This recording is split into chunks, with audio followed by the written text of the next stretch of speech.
Each and every day of our lives, a small portion of it is spent consuming, be it food, water, entertainment, whatever. We are always consuming something, or at least I am. I have been conditioned to use my phone practically 24/7 to deny feelings of boredom. I do not remember the last time I was bored for an extended period of time. These devices and the products on these devices were, however, created with that exact purpose in mind. They are meant to take up as much of our time as possible so that the profits of corporations that control them are maximized.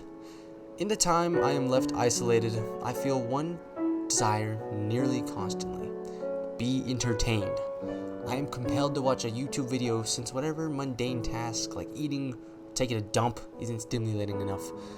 I'm aware of these desires, but it's just a compulsion. I find ways to convince myself to watch just one more while doing this, or just one more video.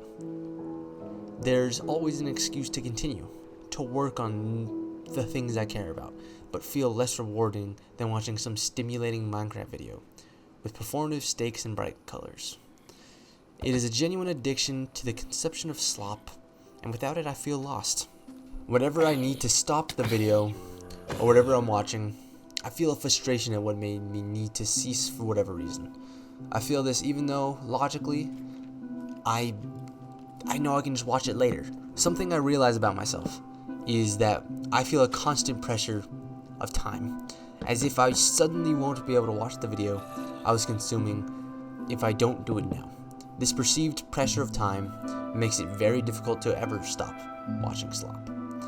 Even though I know that sitting in my room watching pointless entertainment makes me feel sad, less fulfilled, and passionate about life, I continue to do it. This is not an attack on myself, but a statement proclaiming my awareness of the fact that the world has been designed with this in mind.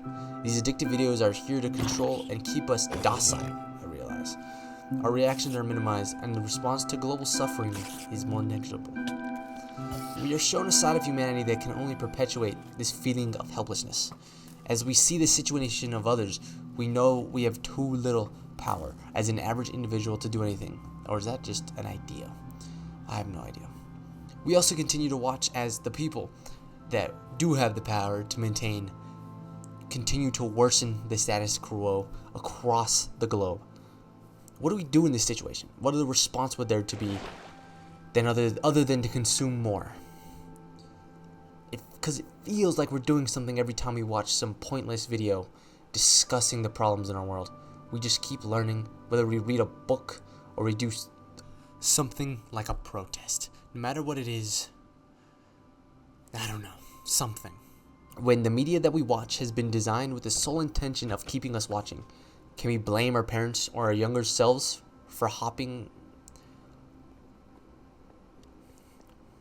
When the media that we watch has been designed with the sole intention of keeping us watching, can we blame our parents or younger selves for just continuing that cycle?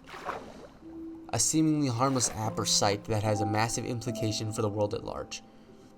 This potentially being YouTube, That is what modern media is. It is a cycle that only takes in more and more people, starting from even younger ages. In a way, it is as if the world is closing in on us. That feeling of being shut off, if we do not consume, can also be maybe attributed to stress.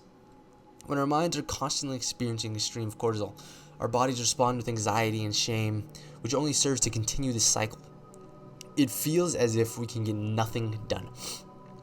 But a large chunk of time is spent watching or listening to something that is only meant to stop our minds from thinking. Like, when you try to break out of this cycle of consumption, you have become so accustomed to it, to never hearing your own thoughts, that the feeling of not being entertained leaves you stressed out. This phenomena is similar to constantly complaining about an issue rather than doing something about it, since complaining about it has become part of who you are. This feeling is like that of a tug-of-war. It's back and forth constantly.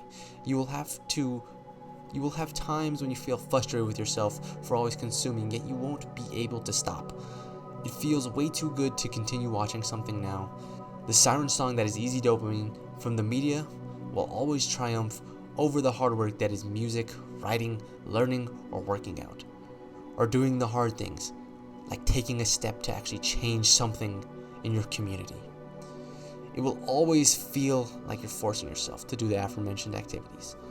But when it comes to consuming, you feel like you're letting go. It's your time to relax. But have you ever done anything you genuinely want to do? Have you created anything? Or have you just continued to lay down and be complacent with what's happening around you and in your life? This feeling of being lost from consuming starts with only doing the bare minimum.